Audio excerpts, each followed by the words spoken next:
toss to White. He's in! Patriots win the Super Bowl! Welcome to Patriots Touchback Podcast.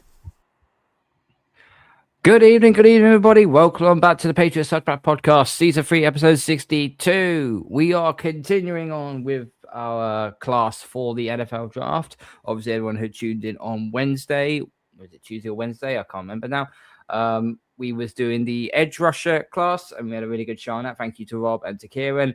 We got Nick, our resident college guru, back on with us, and we have got a very, very tasty one for you, the wide receiver class. This is going to be an absolute doozy. Before we get cracked on with the show, please make sure you smash the like button, Gronk the subscribe button, tell all your friends, follow us on social media platforms, make sure you follow the podcast on Spotify and Apple as well. And don't forget, guys, we are still a few subs away from getting that magnificent 100. We're going to want to do it for the NFL Draft, which is literally just over a month's time. So please make sure you hit that subscribe button. And remember, we will be at a big event at the Hippodrome Casino in London on the round 1 of draft night as well. So go make sure you check us out for that as well. Gentlemen, good evening. On this lovely Saturday, how have we been? How's your week been? Good. Yeah, good. Yeah, more research. It's been fun. More research. This for the receiver position, or yeah, for the receivers. Yeah, so I crammed for a couple of days before the Edge episode, and I've done the same thing for receivers. So we'll see how it's gone. Yeah, see how it's gone. I mean, I've been in a group chat recently, and someone's decided I'm going to do the class. I'm going to do the class on punters, and I'm like, okay, that's a minefield. I really don't want to go down. Really, if I'm honest with you. Hopefully, we're in more agreement today, because I was saying to Nick in the green room. Obviously, Nick wasn't here on Wednesday, and said, we seem to very much differ on the players that we liked on Wednesday night and in terms of the fits and stuff. So hopefully we're singing off the same hymn sheet tonight, because there are a lot of good options to discuss. And this is a fun one, right? Because these are players that are hopefully going to potentially score many touchdowns for us if we get the right one. Definitely. So let's start off again with I would say the 3 receivers that are not going to be anywhere near when we are on the board at 31. Which is Jordan Tyson out of Arizona, Mekhi Lemon out of USC. Out of USC, beg your pardon, thank you. And Carnell Tate out of Ohio State. I don't think those 3 are going to be anywhere close to the board by the time we're on it. But we will have a little bit more of a deep dive. Obviously, Jordan Tyson is the best receiver in this draft by an absolute, I would say, country mile, but everything about him, you know.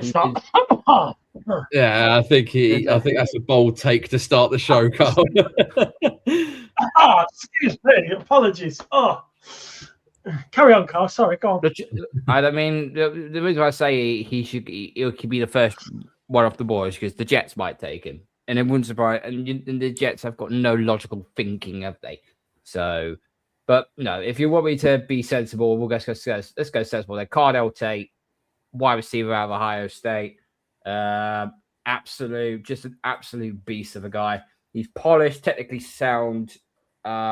He was precision and body control, and has a good understanding of coverage structures. He's just that type of. Every time I just see him play, he's got good pace on him, but he just gets open all the time. That type of receiver, it doesn't grow on trees, frankly. Yeah, he's very slick, excellent route runner. And like you said, he might not have like the elite level speed, but he just glides past people, and he just finds ways to consistently get open down the field. For me, Tate's the best receiver in the class. I think he's probably going to go in the top 10, to be honest. I just hope he goes to the right fit, because there's a lot of talk about what Cleveland might do at number 6. I think they've got a big decision to make, and I would feel sorry for him if Shedeur Sanders is throwing up hospital balls to him. But they definitely need a receiver. Nick, what about you?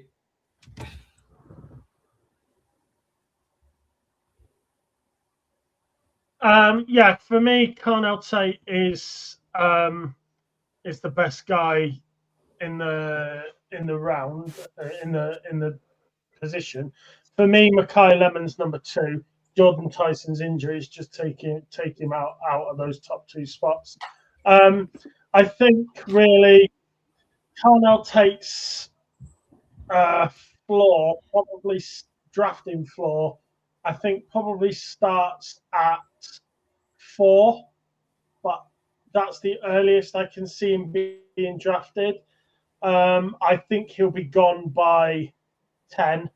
I think Mackay Lemon probably starts around 7 or 8, depending on whether Tate's still there, and will probably finish around 15, 16. But I think by pick 20-ish, I would have said all 3 will have gone. I would agree with that. Yeah. Rob, what about you? Yeah, I agree. To be fair, with both the guys in the Carnell Tate's the best receiver on the board for me. I think he's like a complete player. He has the potential to walk in on day one and really contribute to an offense. He's shifty for his size. Obviously 6'2", but he's shifty in the first 10 yards away from the line of scrimmage, so he's going to get open. But he also seems to be able to win consistently downfield. So I think he can, as mentioned, run the whole route tree. So he's going to do damage in the short game, the intermediate game, and down the field as well. I think Nick mentioned Jordan Tyson's injuries. I think the tape for Tyson is probably not far off Carnell Tate's in terms of his ability to do everything. And so for me, I would have Tyson 2 and Mackay Lemon 3, but it's pretty close between those 2 guys. No, listen, I agree on that sense. I didn't know about Tyson's injuries until I think it was at some point a few days ago. I was like, I don't think his stock's going to take a hit, but it's not going to take that much of a hit. He's still going to be drafted in the top 20. He's still going to be drafted in the top 20 regardless. You know, no one's going to pass up him. There are teams that are in desperate need of a wide receiver, including the Miami Dolphins, which got time Dolphins in the building. Good evening, gents. Hope you're all good. Okay, Mackay Lemon. He's someone that when I've done a few of the mocks, he's always gone. He's either gone into the high 18s or possibly the low 20s. He hasn't really been picked up as much. I'm probably guessing he is still going to be in that top 20 mark. But if there is a chance that Mackay Lemon does drop, let's say he drops to like 24 or 25. Would New England be hesitant to try and trade up? Or would they stick to their guns at that point and say, okay, well, we could trade up for Mackay Lemon, but K.C Conception is still there? I think Lemon would definitely present an opportunity worth trading up for. And I think it would fit what we're looking for in terms of someone to play inside, because realistically, I think he's only going to play as a slot receiver in the NFL. And that way, it would allow you to play Dubs and Booty exclusively on the outside. Obviously, a very talented player and someone who's just, once again, very slick, like incredible route runner, just dominates middle of the field, like seriously good after the catch. For me, I would have a question mark about whether he's a Mike Vrabel type of guy. Everyone saw the combine interview of him acting very, very bizarre at the podium with the kind of the personality and the swagger that he has, and he looked like he was about to jump into the crowd of reporters and rip someone's head off. I don't know. He just kind of has like a strange character, and it might not necessarily be a bad character. I don't know whether I see him necessarily meshing with someone like Mike Vrabel, but certainly a very talented player. And I think if he was available to us, then we'd absolutely consider taking him. So you say he's got like a character issue, shall we say? Not necessarily a character issue. I just think he's a bit of a, I don't want to say oddball, but like I just don't know whether he's someone that would very much mesh with Mike Vrabel's coaching style. Whether Mike Vrabel would like someone like that who's a bit extroverted, I guess. I don't know. Maybe I'm thinking too much into it, but I just watched that combine podium and was like, "What is this guy chatting?" See, Yeah, go on it. Mackay Lemon reminds me of Luther Burden III. Mm-hmm. He doesn't have that absolute top scale super speed, but what he lacks in speed, he makes up for in intelligence and technique. He reads the game really well. Now, he took 79 receptions for 1,156 yards, 11 touchdowns. He's played really well. He could have stayed in college and had another year, but he's come out as a junior rather than staying as a senior. And I think for me,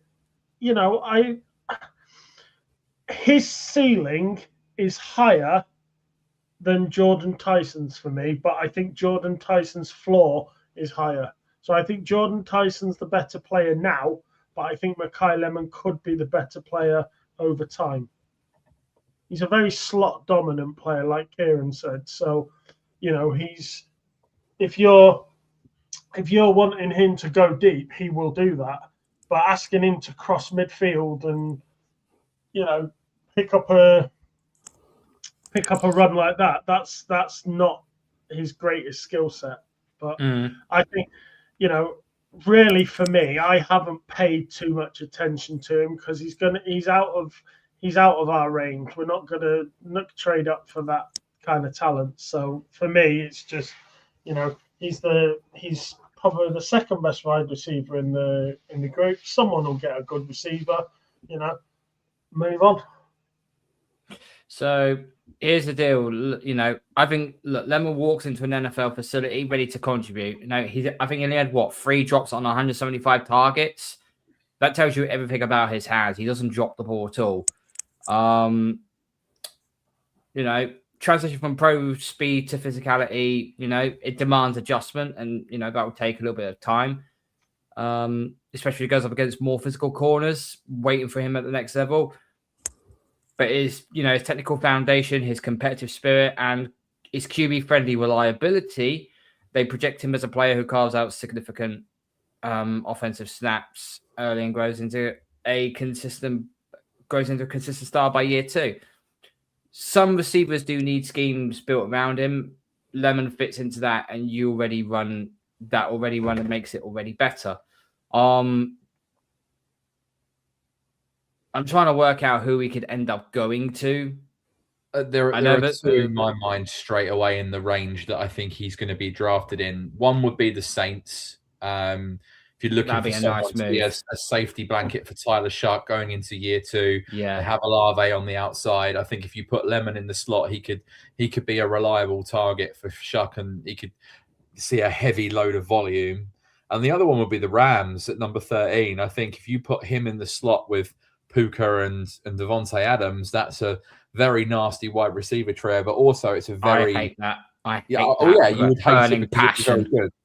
But it would be a good fit because that offense is so friendly for receivers after the catch, and that's what he's very good at.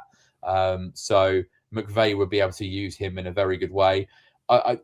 In a way, I know obviously we don't want good players going to the Jets anyway, but I feel like if he went to the Jets at number 16, I don't know how that would go straight away because of the inconsistency at the quarterback position, and to go into a absolute stinking cesspit of an organization. I don't know if that does a rookie any good, especially if you're drafted highly and there's a lot of expectations. So I hope he doesn't go to the Jets, but I think if you put him in the right situation, like New Orleans, like the Rams, I think he could be really, really effective from the get-go.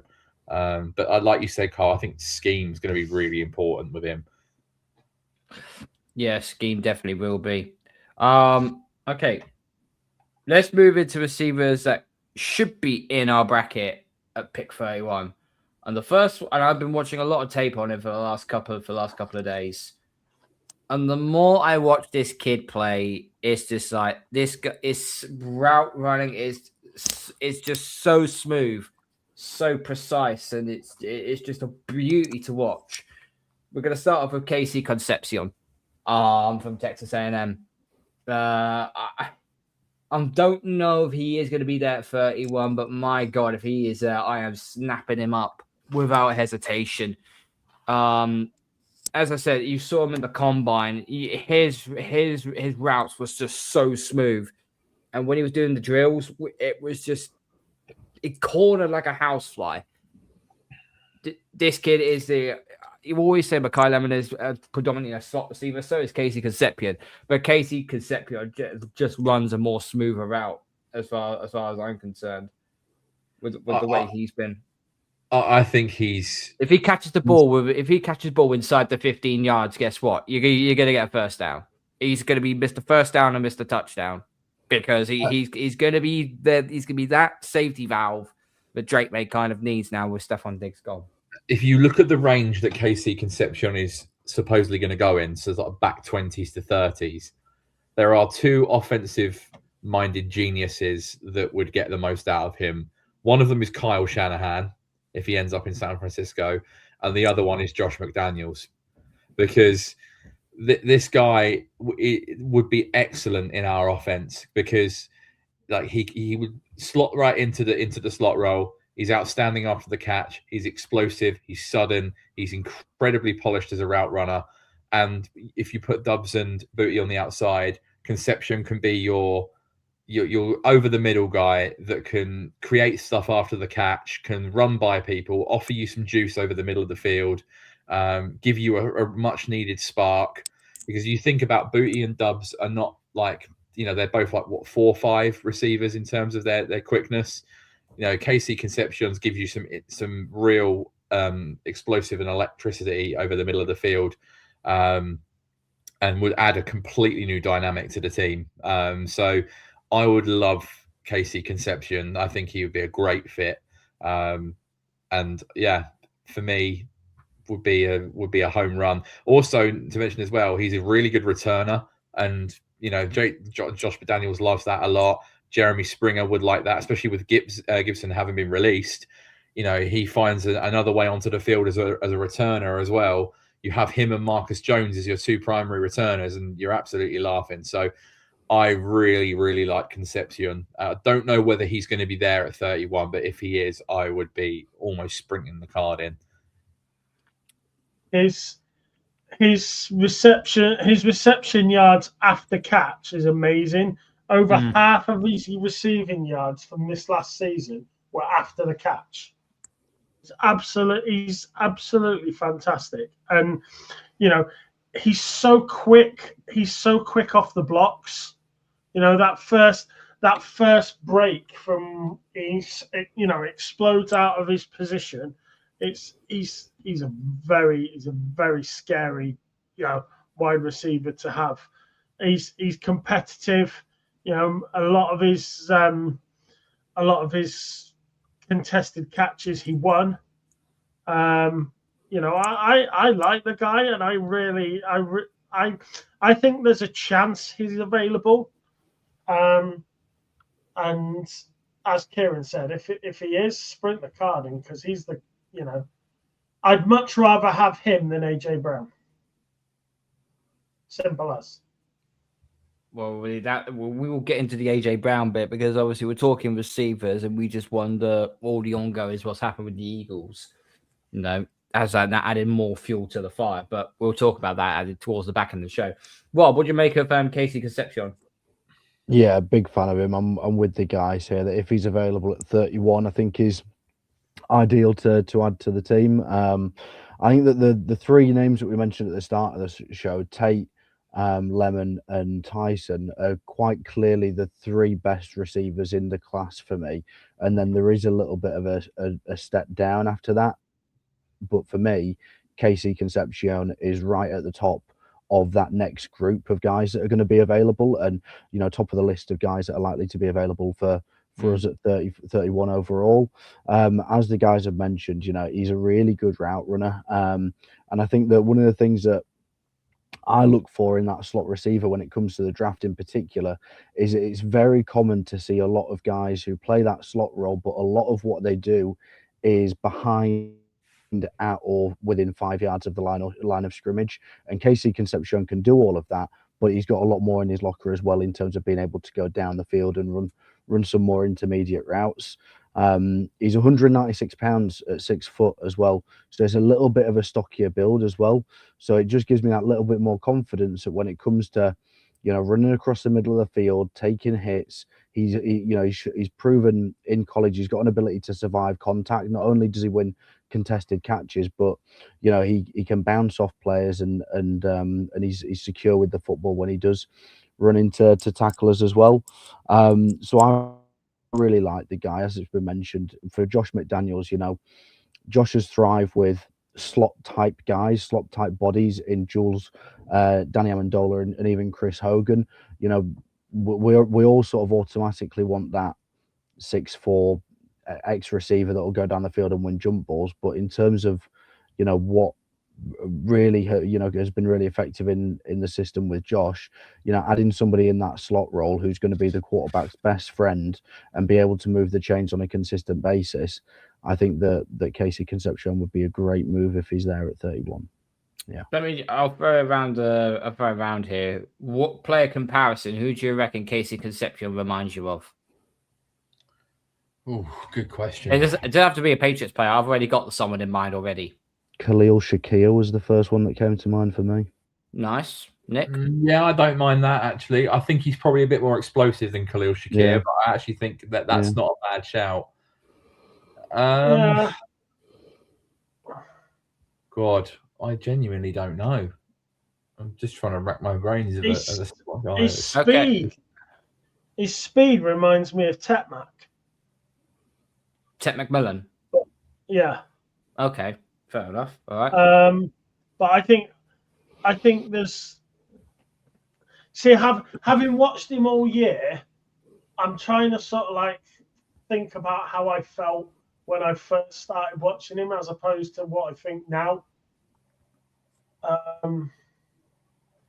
I see some Tetmac in him, but his strength. Nowhere near as big as him. No, he's not.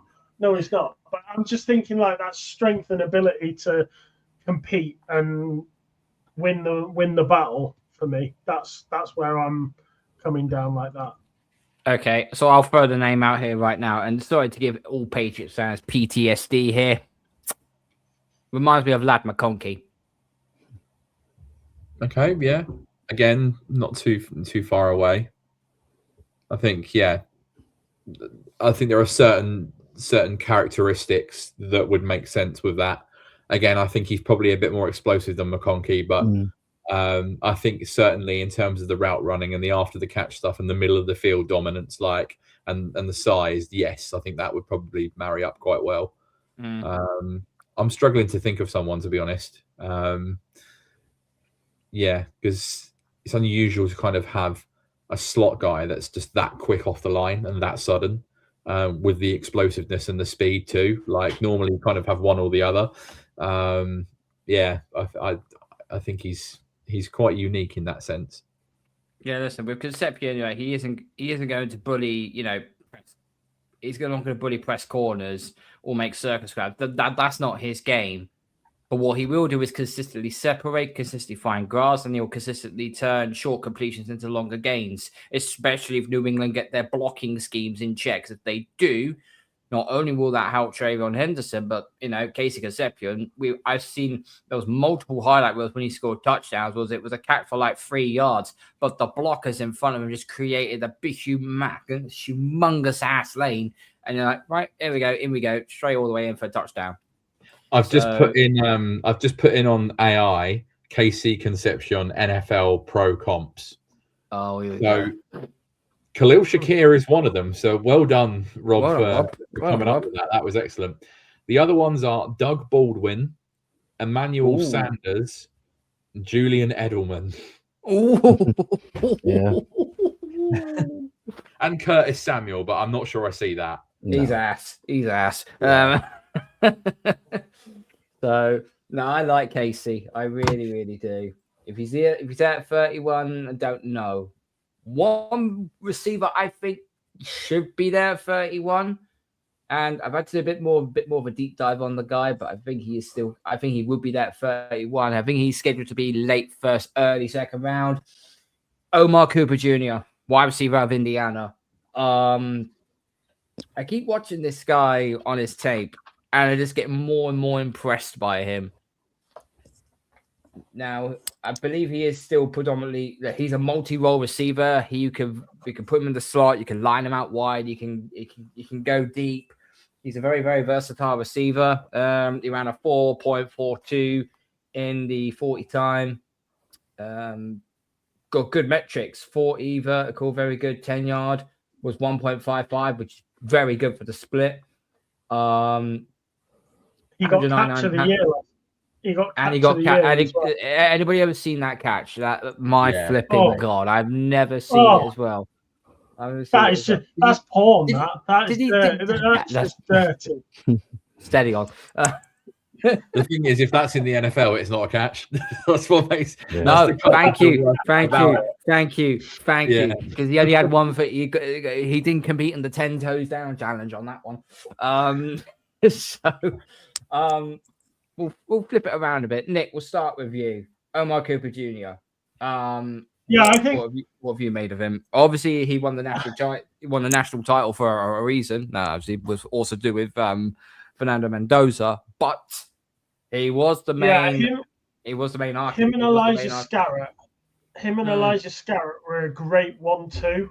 You know, it doesn't matter whether it's college level or whether it's NFL level or whether it's high school pee wee level. If you've got a great double act, a double team that your opposition don't know who you're going to throw to and are worried about both of them, that's where you have an advantage. And him and Elijah Scarrett worked really well together.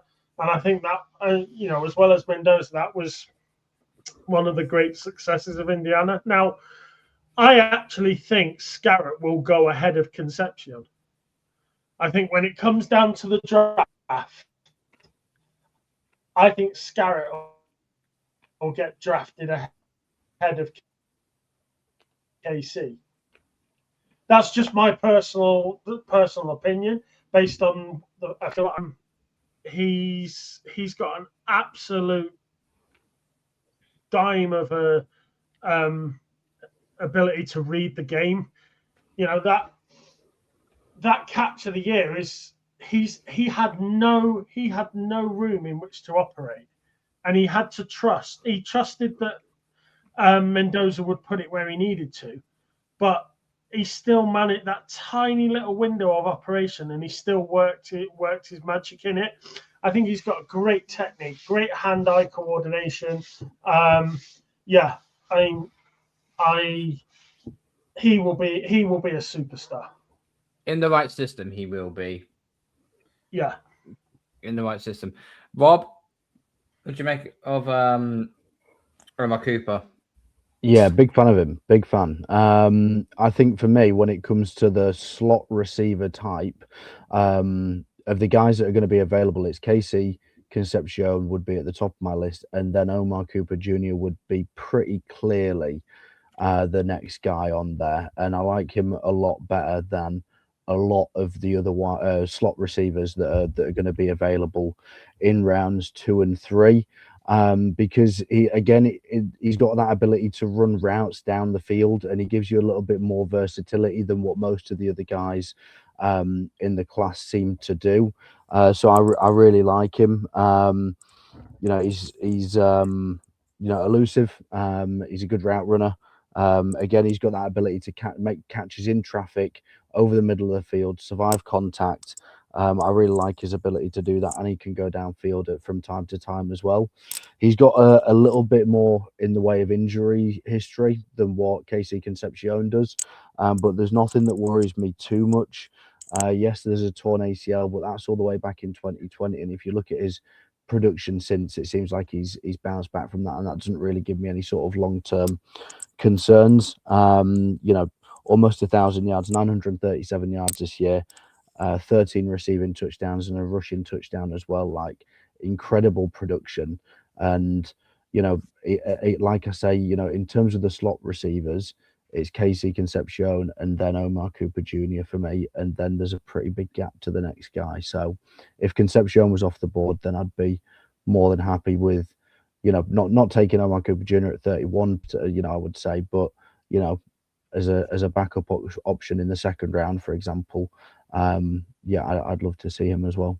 Yeah, I'll say this right now. If we don't take him at 31, we're not taking him at all. There's no way he is going to drop to pick 63 in round 2. No. Sure, you could move around, for example, but yeah. You could trade up in round 2, but it's a case of, is he going to be there or not? Yes or no. He does have a few weaknesses I've looked at. Route technique still developing. He does rely on athleticism more than his craft to win against press and tight man coverage. He limited sample of sustained production as a primary target. Only 8 games in that role. Obviously, you talked about his injury. He said history of availability and effort concerns that drew public criticism from his coaching staff. So maybe a little bit of a player character slight issue there. And lacks agility testing data from the combine, leaving questions about short area quickness. What did he actually do in the combine? Did he actually do anything at all in the combine at the pro day? Yeah, he ran a 4.42 40-yard dash, which was 17th. His 10-yard split was 1.55 seconds, which ranked 14th, so a little bit higher. And he had a vertical jump of 37 inches, which ranked 13th. Okay, so they're still pretty decent then. Kieran. Yeah, I think with Omar Cooper, I think the guys have covered quite a lot of it. I think once again a player that would fit a need for us as a true slot type. I'm very intrigued to see where we go, whether it is picking up an X on the outside and moving Dubs inside, or whether we go for a true slot. So if we go down the true slot role, then Cooper would fit very well. Obviously, he gets a lot of yards after the catch. Like he's kind of like that Deebo Samuel type player where you can kind of use him as a running back. You can get him on swings and screens and sweeps and stuff like that, which is obviously a weapon. We don't really have anyone in the team that can do that. He can go vertical if need be. Obviously, great hands, great body control. The thing with him is, you mentioned about the kind of like, still developing as a route runner and stuff like that. The thing is, like, he played in such an RPO heavy offense at Indiana, where basically all of his production came off very specific schemed plays where he was the designated target, lined up on a bubble screen or in a quick RPO, and he used his incredible yards off of the catch ability to take it further. So he was kind of like, didn't run a very pro NFL route tree. He's not, he's still developing as a route runner, as we said. So you need him to develop that aspect. He can't just be a gadget type that's going to rely on schemed, targets and stuff. I like what he can do with that, but he'll need to be able to do more than just be, a bit of a funky skill set kind of player at the next level. I do like him, and I would be interested in taking him. I think he'd be a good weapon. I just struggle to see him ever being like a bona fide wide receiver 1. Like, he's always going to be like a complementary piece in an offense, but a very good one at that. So I would have no issues with taking him. And you'd like to believe that Josh can help develop the other aspects of his game. But yeah, he's kind of very gadgety. He needs the ball early for me. He needs a QB that literally, gets the ball, first read, boom, out. If you give Omar the ball early and let him create from there, I think you get more out of him than if you wait and then hit him deep. So he's quite often he's your target for a quick release. When you're playing some of those defenses that are on you like in a flash, he's the sort of player you want that gets off the line quickly, receives the ball quickly, and then creates something. So different schemes will suit him compared to other ones. So it's finding the right home for him. Okay, moving into our next player profile. Now, the last time we drafted a player out of the Washington Huskies, it didn't exactly go very well, did it? It was actually that's an understatement of the season. It was one of the biggest draft busts the Patriots have ever had. However, there was another receiver in the draft this year. Could potentially be late in the first round or maybe early second. Denzel Boston. I'm reluctant and scared of this guy, not because of what he's capable of. He's 6'4", 212.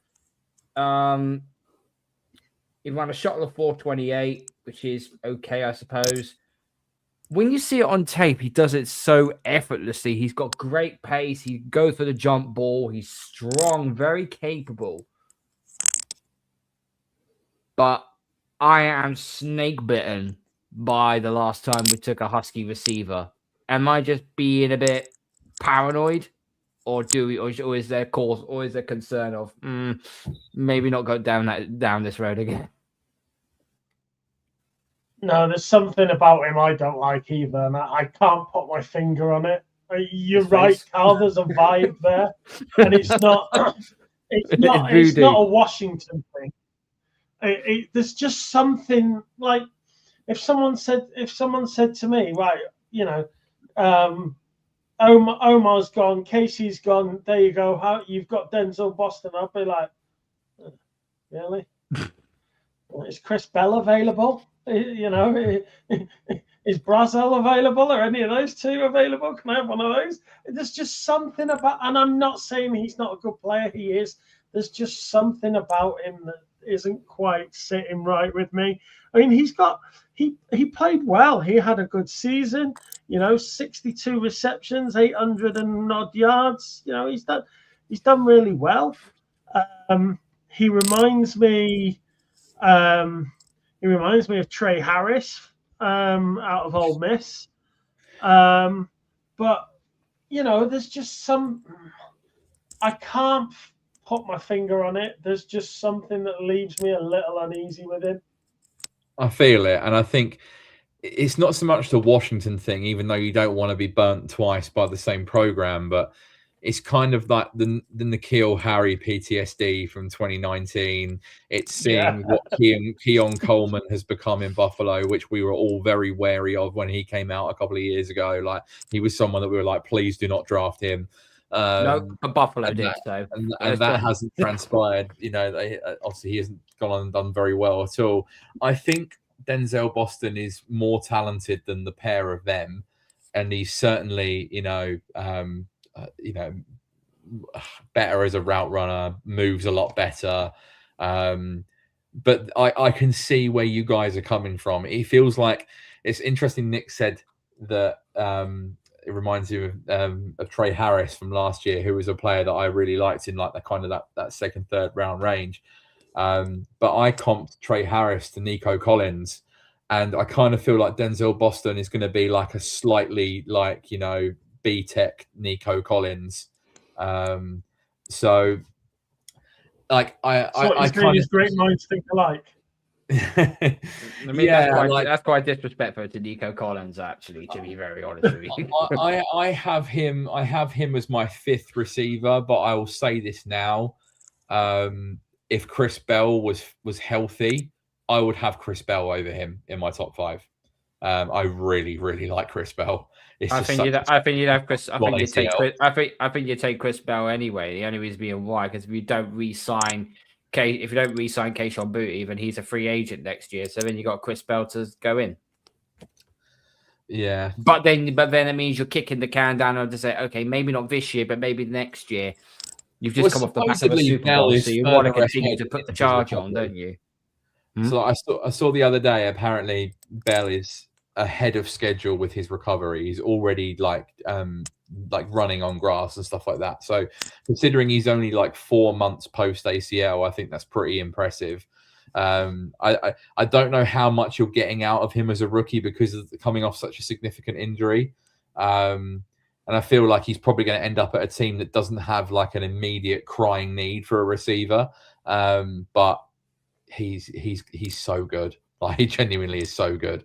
Like, if we don't get AJ Brown, this is the receiver that is closest to AJ Brown in this class in terms of like the play style, the physicality, the size, like what he can do down the field. Like, I would prefer Chris Bell to Denzel Boston. I would not turn my nose up at Denzel Boston because I think he's better than a few other receivers in that range. It would also be quite cool to have a player called Boston playing for New England. Like, that would be quite cool. But I definitely see the concerns, and there is something there that you just worry about. You know, Lightning striking twice in the wrong way with N'Keal Harry, and you end up with another 6'4" receiver who can't separate and is just relied on for jump balls. You know, I don't think that really benefits us too much. So, yeah, I would be hesitant, but equally not massively disappointed. But he's going to be really polarizing. So for me with Denzel Boston, you know, I think his release package needs work. He's very too straight line right now. NFL press corners will eat that up. He's going to need more moves off the line. He's not a burner, as has already been looked at. He ran a 4.6. That's slow for a receiver. You can't just run by guys on outside releases. You know, he wins with positioning and length more than flat out speed when the ball gets deep. And separation closes on him at the break point. You know, he gets open initially, but that cushion shrinks when he plants because the explosion out of cuts isn't there. Numbers dipped against the better corners on the schedules. If you look back at the likes of Ohio State and Oregon, those games were not his best. So that is also something. Maybe go back and watch that little bit of tape from those two games, and you'll probably see more of the deficiencies that he had there. And then not making anyone miss after the catch. You know, he gets his yards through contacts and falling forward. You know, not with feet, but he limits the big play upside. That is what bugs me about Boston. It's just another Jalen Polk type of a situation where it's like I like his upside. The only problem is though is he just came out of Washington, and that gives me PTSD, which is why I think like his like he has such a variance with what his potential could be, right? Because he obviously, with his size and the way he plays, if he hits and he's really good, he's like Drake London, T. Higgins, Nico Collins, but equally he could also be Keon Coleman. There is such a wide variance of where his overall outcome could be that it is a bit of a gamble. He also reminds me of Cedric Tillman as well, which is an even more of a bigger put off. So yeah, but since we mentioned Chris Bell, let's go into Chris Bell, shall we? Obviously he's currently out injured, but he said recovery's going well. He ran a 4.44 in the 40-yard dash. He's 6'2", 222 pounds.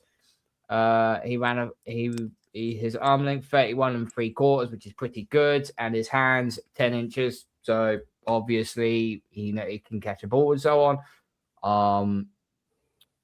I look at Chris Bell as someone that, you know, you are right. I have watched some of his tape. It is AJ Brown's a very high comparison.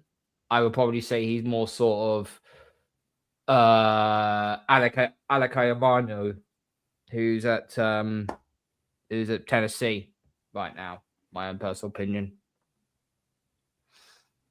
I think it's just the play style and the size, right? I think that's where you go back to with Chris Bell. Like stylistically similar, built very similar. Yeah, not saying he's quite on the level of an AJ Brown, but I think he's the closest thing to it in the class. That's the kind of thing. Like he's a vertical, physical receiver. He bullies defensive backs, wins with physicality, does great stuff after the catch. You know, very good short to intermediate, but like really good at like tracking the ball over his shoulder and you know, creating much in traffic. The only thing with him is, you know, limited route tree again. Someone who, you know, doesn't play in a very pro-friendly offense at Louisville. Sometimes he's a bit of a body catcher as well. And And like in terms of like suddenness and explosiveness as a like burst off the line, that doesn't quite match the long speed. But for me, like Bell goes round one all day long if he's not coming off an ACL, like 100%. Like I would have no doubts about that whatsoever. But I think it's one of them where because he is coming off an ACL, which is relatively recent, I don't see him getting into the first round. He'll be in the second, but that's where you can get the value on him. If you want to take him and stash him until he's healthy, I think long term he'll be excellent. But again, like I think a team that drafts him is going to be someone that doesn't necessarily have a crying need for a starting receiver right now, but might be looking to add him for the future where he can maybe take over from someone in a year's time or whatever. I mean, that's a really good point because he is an ex receiver, and he's got absolutely fantastic feet. Now, argument's sake, and I know we said we would touch on the AJ Brown later, but just for hypothetical, if you are going to trade for AJ Brown, that's next year's first round draft pick anyway. Okay, so as Kieran just said, why not take him and stash him? I've been saying about Isaiah World, and I've been saying about him for 4 weeks, 5 weeks, 6 weeks, whatever it is. You know, this guy is probably a high round 2 tackle, right tackle, but he's available in like the 4th round because he's injured for an entire year. He's another one. Get him and stash him. You've got Moses for this year. Don't worry about picking up Ian Shaw or Blake Miller or somebody that you could do with spending a pick on somebody else. Pick up somebody who's you can get much later and stash it. I'd be all for getting Chris Bell and stashing him. I really would. You know, you move down 5-6 spots, you know, into the top of the second round, and you pick up Chris Bell and pick up some extra picks in the, you know, beginning of the 3rd round. You're laughing. You really are. Rob? Yeah, I like Chris Bell. I had the same sort of comp as Kieran, thinking that he reminded me of AJ Brown. Whether that's because there's been a lot of talk of him, and he was sort of in my mind, I don't know. But I watched some film on him, and I thought, you know, why is this guy, you know, projected to go lower than guys like Boston and Brazzel? And then I was like, okay, he's torn his ACL. That explains it. But certainly on the film, you know, he looks really good. I just don't. I totally get the idea about getting the value and stashing him, but I don't know. It feels like for me, we're still in a position where we should be looking to add players that can come in and contribute straight away in some form. And obviously, Chris Bell's not going to be in a position to do that. So, you know, if it was a case of like, I think we'll, you know, like for example, K.C Conception, then, you know, I'd much rather go in a direction like that than, you know, trade down and you know, sort of stash Chris Bell. Like receivers a need for the team. We all kind of feel like we need to add somebody that can go into that room and contribute. So as much as I like the idea of Chris Bell, and I think that, you know, if he comes back from the injury and he's, you know, anything close to what he was prior, which he probably will be, he's going to be a really good player. The AJ Brown thing is really interesting. I've been thinking a lot about it because obviously we know the trade, if it is going to happen, isn't going to happen until post June 1st, because of the cap hit that Philly would entail. If they trade him pre-June 1st, it's a $43 million cap hit. If they trade him post-June 1st, it's a $16 million cap hit or dead cap hit. So, you know, going through the draft and not adding anybody, I think is risky because you're relying on getting that AJ Brown deal done later in the year, and there's always the possibility of another team coming in over the top of us. You know, even if it's a player that we really want and we're willing to offer, you know, a 1st round pick and more, you can't guarantee that there's not going to be another team that comes in and goes over the top of you. So it feels like we should probably look at adding some kind of receiver in the draft no matter what. And then depending on who you get, is the need for AJ Brown still there? I don't know whether it is. If you're able to get a Concepcion at the end of the first round and you have a receiver room of Bootsy, Dobbs, Concepcion, and then, whether Demario Douglas is still there or whether it's just Carl Williams and Efton Chisholm, for example, all of Matt a sudden Collins. is Matt Collins, of course. Yeah, you're right. Is that demand to go and get AJ Brown still, or is it worth holding on to that first round pick the following year to add somebody else that can contribute in another position as well? I think it's more of a case of Vrabel is pounding the table for one in AJ Brown. I don't think anybody else is.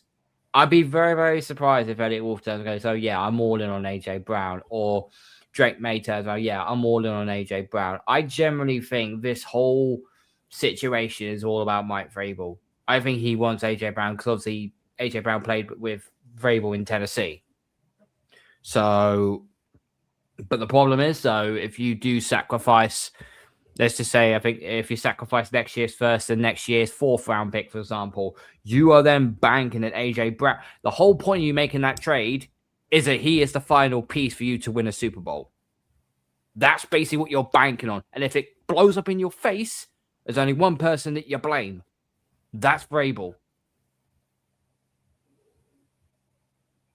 So I'm starting to come to the idea now that, stashing, if we do get Chris Bell, stash him, because that might just be your AJ Brown replacement. But then you are banking on someone after a torn ACL is actually going to come on really, really good. Otherwise, you're picking up damaged goods. That's the only thing. One player I will bring up, because now we'll move on to another receiver. We'll pick up DJ's receiver, Chris Brazzel II out of Tennessee. I love this guy. I absolutely. His tape is so good. It's 6'4". Okay, he's a little bit on the light side of 198 pounds. He ran a 4.3. He ran a 4.37 in the 40, which is brilliant. A 10-yard split of 1.52. My comparison of him is someone like a Brian Thomas Jr. or a George Pickens. He's tall. He's strong. He's quick. He is limited in his route tree to a certain extent.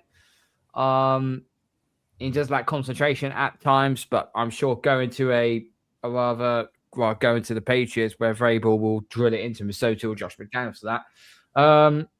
The only thing that worries me about Brazzel is the fact he can be a little bit handsy and grabby at the stem, when press corners get really physical with him. So offensive pass interference flags may be a common theme with Brazzel. And you didn't see a lot of tight man coverage this season, what Brazzel was doing. So the question may be whether he can consistently separate against the NFL corners who will challenge him at the line at every snap. Nick, Chris Brazzel, I could see him be going late second. Go on. Yeah, no, I think he's going to be mid-second at the most. That's a ceiling. This guy, I think you're going to see I think you're going to see a run. I think you're going to see a run of wide receivers at the top end of that second round, and he will be one of those that gets taken. He reminds me a little of George Pickens when it comes to his ability to track the ball in the air and be in the right position to receive the ball. He's got some Brian Thomas Jr. traits, but he's a lot lankier than Brian Thomas. So, yeah, they're the two players that sort of characteristics match. I like him. Again, all these guys that we've talked about, Chris Brazzel, Chris Bell and Omar Cooper. I like all of them better than Denzel Washington. Denzel Washington. So, they'd all be better receivers than Denzel Washington. Yeah. Denzel Washington. He's a good coach. He's a good high school coach. Denzel Washington. He's a good high school coach. I've seen his tape when he's coaching high school. He's not a bad coach. I like him. I'd love him if he was available at the end of the second, but he's not going to be there. And that this comes back to the thing that I've said on our group chat for weeks now. You know, I'm not usually one of these take a wide receiver at one. You know, for months I've been take a tackle, take a tackle, take a tackle, take a tackle. But the tackle depth is greater than the wide receiver depth. And I just think, you know, if you're taking a wide receiver, you need to take him with that first pick. And he's another one. If I was trading down and somebody nicked Chris Bell, right, I'll just go for Chris Brazzel then. It's you know, I like him. I think he's got tremendous upside. You just got to put him in there. You just got to teach him a bit better and put him in a pro system, because the Tennessee system's very sort of, how's the way to phrase it? It's very naive. Weird. Yeah, it's a very naive system to think that, you know, that would work at the pro level. So I think he'll probably need some work adjusting to an offense like Josh's, but I think the guy could do it. I think, you know, he still needs to have functional weight to handle press coverage in the NFL. You know, big receivers who flame out in the NFL, they're the ones who can't separate, you know, who entirely are on size and jumble ability to produce. Brazzel does separate, which is a good thing. He separates on film all season long, and the measurables confirm that the separation is backed by genuine top-end speed. The ceiling is a true number one X receiver who commands safety, attention, and he opens up the entire offense. The floor is a productive vertical threat who stretches the field and dominates contested catch situations in the red zone as well. While we're throwing out this receivers, we mentioned so much our very own Kyle Williams. Okay, we did see him in spurts this season, but didn't see him as much. Could you see Kyle Williams in the slot, knowing with his top end speed?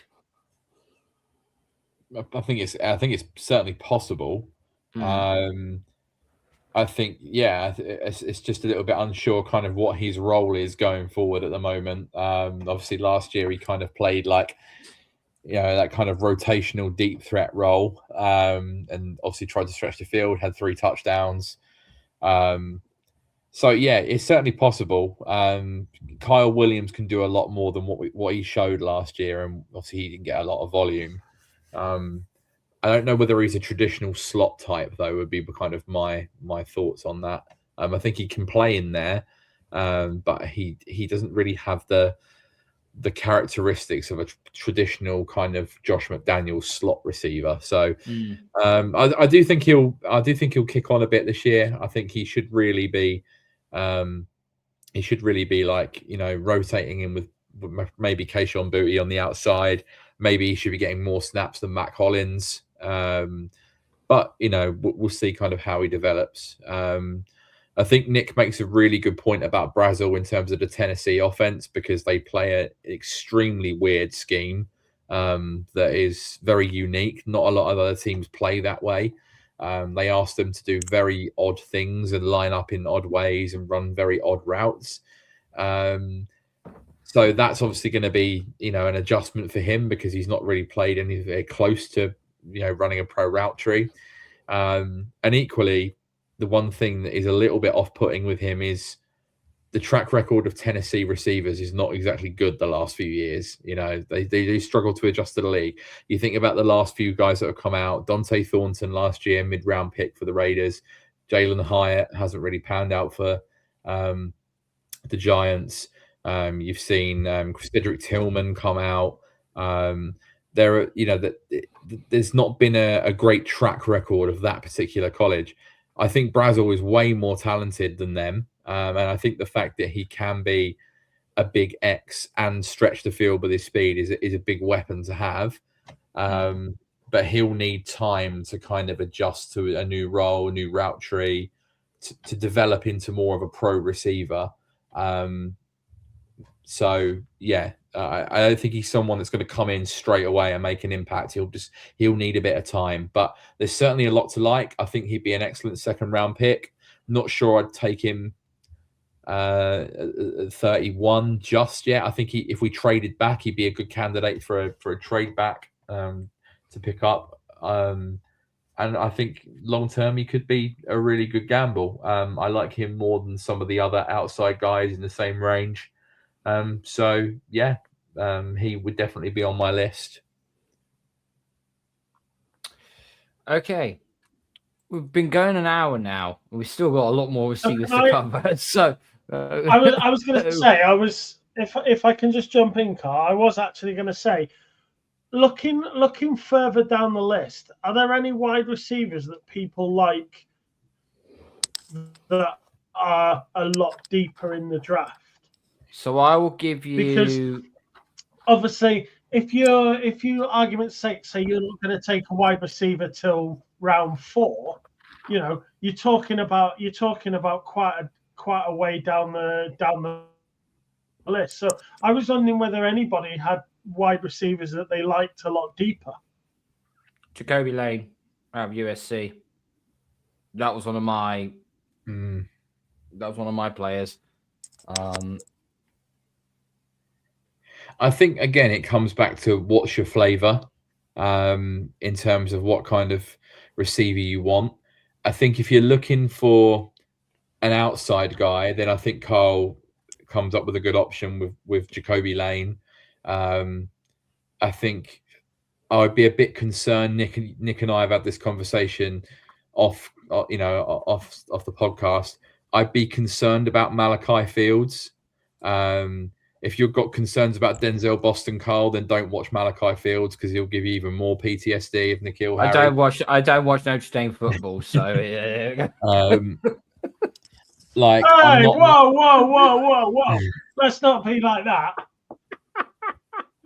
Not our choice. I watch Michigan. Right? I'm not as big on Jeremy Bernard from Alabama as some other people. I think he's more of a complementary kind of wide receiver 2 or 3. He's probably going to go like round 2, 3, that sort of range. In terms of outside guys, I think the 2 that I would like quite like later on. Go on. Go on, carry on. No, carry on. Oh, sorry. Yeah, I think in terms of outside guys, if you're taking someone on day 3, the 2 I like the most are Reggie Virgil from Texas Tech and Ted Hurst from Georgia State. I think they're probably like top end of round 4, maybe sneaking into the back end of round 3. And then if you want a slot type, I do really like Zachariah Branch from Georgia. I think just a guy that can absolutely fly. And bring you an element with a real amount of speed. So I would look at that. Obviously, you've got Surratt, Skylar Bell, Dion Burks in the same kind of range. So yeah, that would be kind of the guys I would look at. I'd also be very, very wary. I think this guy is getting far too much hype, and that's Brennan Thompson from Mississippi State. The track record for speed demons that are tiny is not very good. Like we've seen it with John Ross, we've seen it with more recently with Xavier Worthy, who hasn't really justified a first round pick. Tank Dell looked good for a little while in Houston before he almost broke in half, and we've not seen him since. And I just think like Brennan Thompson's a bit of a one trick pony he's just a speed guy. I would be very wary of that. I think for me, he's like 5th, 6th round, but some team's going to bite on him in like round 3, and I think they're going to end up regretting it. So yeah, they're the kind of guys I'd look at. Virgil, Lance, Branch. I can get behind Virgil. I like him. Lane, sorry, not Lance. I like Ted Hurst. Yeah. I like Ted Hurst. I've seen him play in the flesh. He can juggle a ball. He went to make a catch and he ended up patting it from one hand over the defender to his other hand to catch it. Ted Hurst I like. Virgil I like. Kevin Coleman's one that I like. Kevin Coleman Jr. at Missouri. I quite like him. He's quite a Z sort of style wide receiver. And who was the other guy I liked that I had down on my list? Where is it? CJ Daniels from Miami. The thing with him for me is I don't think he's not that kind of receiver that you can hang your hat on. I think he's going to be very, very sort of black and white, very sketchy. He won't have a great game every game. He'll just have a great game occasionally.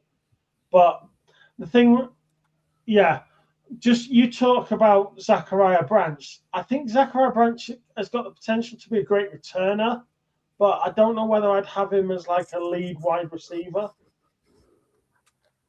I think he's just one of those slot types. It's going to be like a wide receiver 3, but he can give you that element where he can absolutely fly up the field with his speed. And I guess he's quite similar to like Antonio Williams, and you've got Xavier Thomas, Aaron Anderson. Like they're all kind of those undersized slot receivers that have all got like elite juice.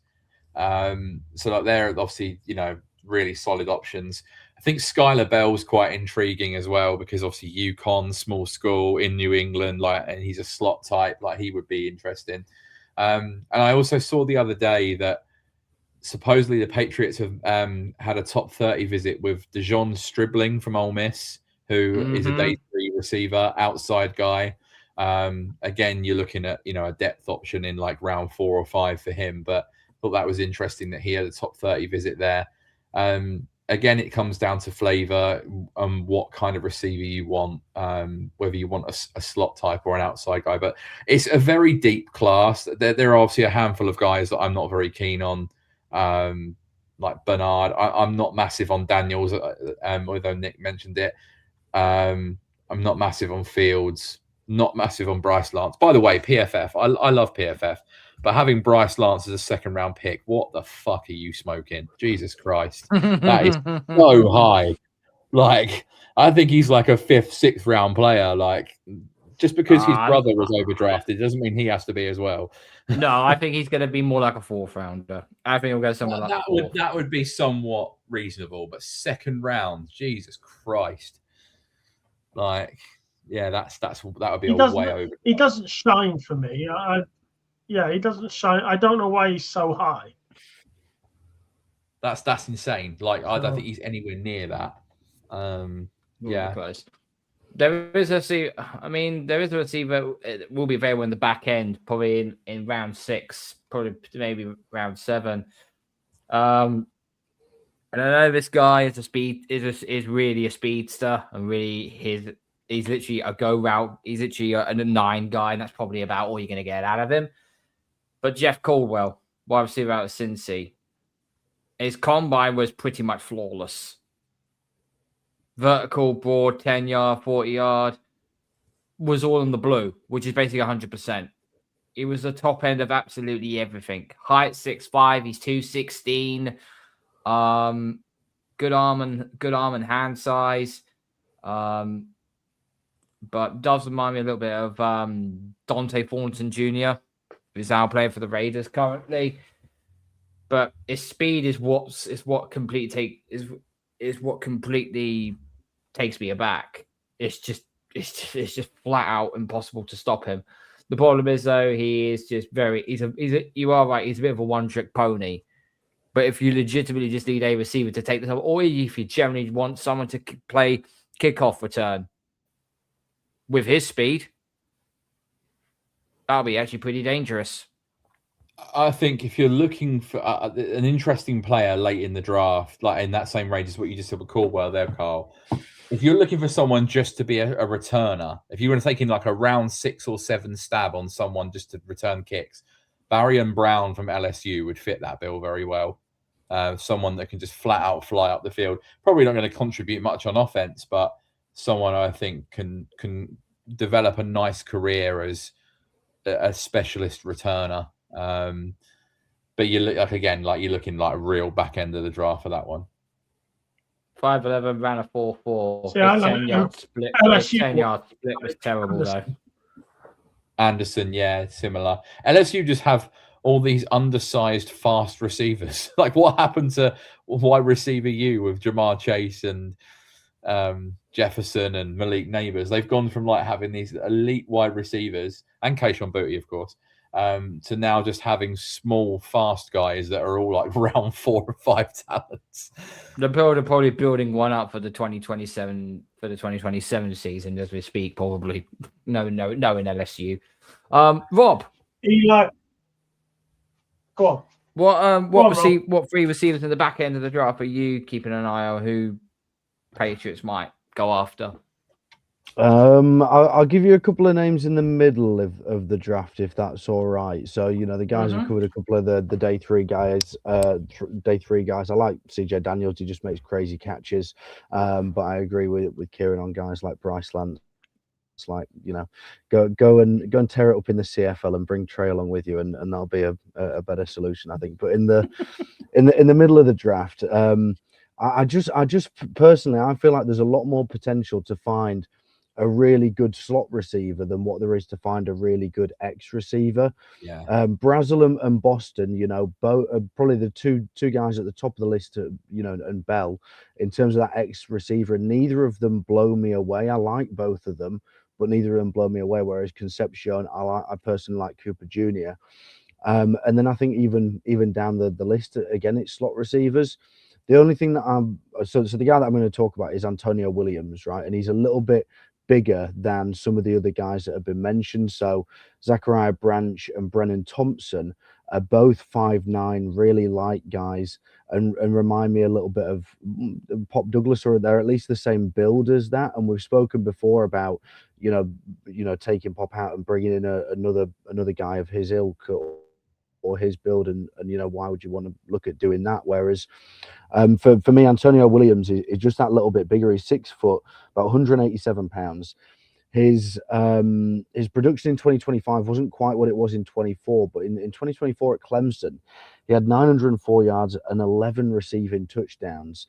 And although he does a lot of stuff at the line of scrimmage, you can use him in those bubble screens, those swing passes, end arounds, all that kind of stuff. He just does enough for me in terms of running routes over the middle of the field, and he seems like a really tough kid. I've seen him catch passes, get hit at the point of catching the ball and survive the contact, and that's what I really like to see in those guys that are going to go over the middle of the field. So he's quick. He's not going to blow you away in terms of space, in terms of pace, but he seems to have enough sort of speed, in and around the line of scrimmage and in sort of 10-15 yards.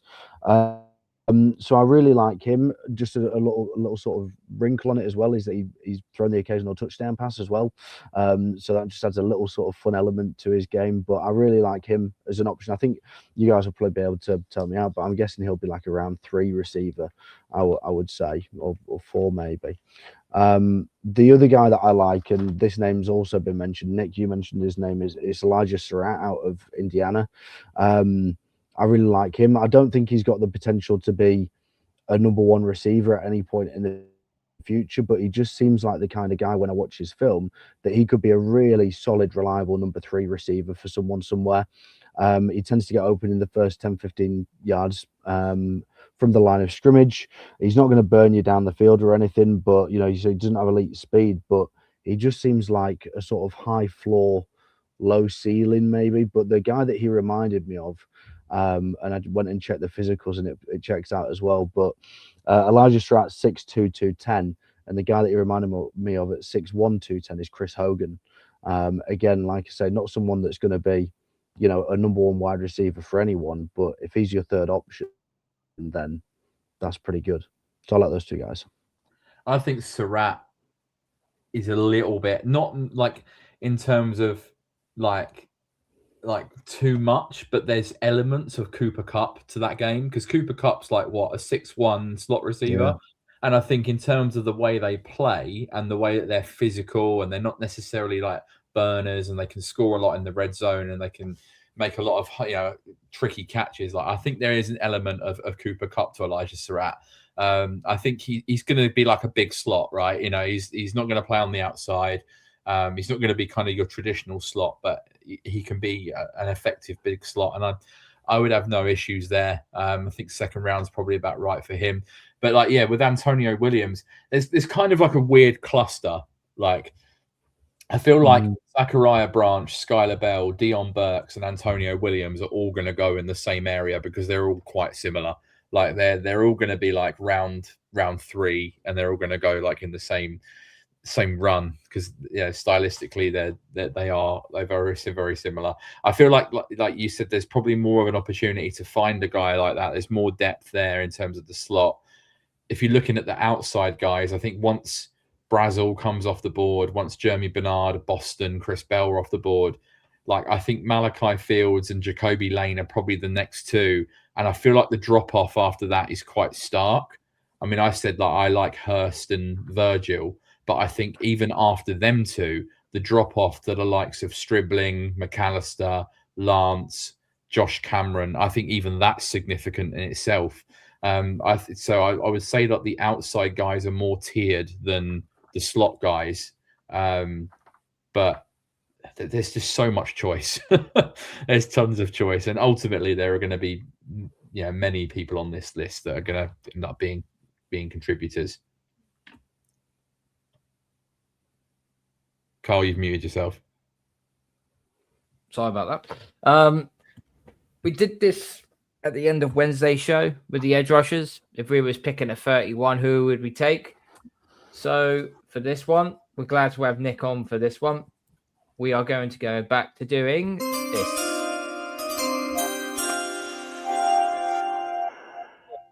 At pick number 31, if you had a choice of taking a receiver, who would it be? K.C Conception. Okay, Rob? I don't get the little jingle. K.C Conception. No, only I'm important for the jingle. I'm only kidding. K.C Conception as well. Okay. Kieran? Yeah, that's a hat trick. K.C Conception. That's a full house then. I think he is the best fit out of all of them. Like, he would be awesome in our offense, and I would love that. So, question there. Moving on from that, we're all a full house with KC. Mm-hmm. Who would trade backwards to get? Because what if he's still there? You could trade back to the Jets at 33.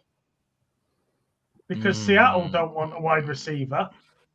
I expect them to take a corner with their first pick. So that's one you can move back. The Jets will be looking for Ty Simpson that late. So you could move back to 33 and still get KC. So would anyone, as well as me, want to move back to get KC? Possibly, if he's still on the board. I think that is a big if, though, because I could quite see him going before we even pick. Like I said before, I feel like San Francisco is an unbelievable landing spot for K.C. Conception, and if they want a receiver, then you put him with Mike Evans and Ricky Pearsall, and that's a nice little trio there. Yes, I think it's a good point because, like you said, Seattle aren't going to take one. Jets might have other priorities. I think Arizona are a prime trade-up spot as well. They really don't have anything long-term at the quarterback position. They're probably going to roll with Jacoby Brissett, and didn't they sign someone else as well recently? Like, was it Gardner Minshew or someone like that? Somebody, yeah. So, if Ty Simpson is in that range, and you want to trade up and get the fifth-year option with him, then I think Arizona where are they? 35. I think that could be an option as well. 35. So I think it could be an option, definitely. I've got no issues. I mean, it would make our night at the Hippodrome a little bit worse off because we'd be waiting up until the early hours to see us trade back and not make a selection. But I certainly would consider it if he was still on the board. But I genuinely don't know, and I don't know. I think you've got to weigh up that risk. If he's there for you at 31. Do you really want to take that risk of someone then jumping ahead of you? Very true. So, and also as well, if you trade back, he only gets a 4-year contract. You don't have an extra year to exercise. You get a fifth year to exercise. So that's the only That's the only thing I would say. Do I think there was a trade possible and we still get KC? Yeah, I think there is a scenario it could happen.